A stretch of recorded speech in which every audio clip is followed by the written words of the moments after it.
งามแฮงนี่พุ่นเฮ็ดเป็นซ่องอยู่พุ่นโอ้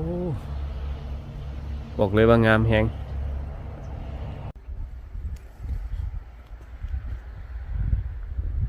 บ่อนี้เป็นแอ่งน้ำเนาะ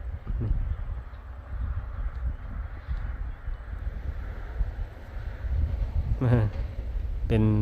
แอ่งน้ำอยู่นี่คันแบบว่าคันเล่นมุมกล้องนะทุกคนนึกออกว่านึกภาพออกว่าคันเขาออกแบบเป็นมุมกล้องแล้วแบบคือเห็นซากหนังบูฮานนะเนาะนี่เป็นภูเป็นแบบคือจังภูผาเนาะแล้วก็นี่เป็นแอ่งน้ำนี่นะเป็นหนองน้ำนี่เป็นสายน้ำใหญ่นี่บ่คันเล่นแบบมุมกล้องเนี่ยมาถ่ายหนัง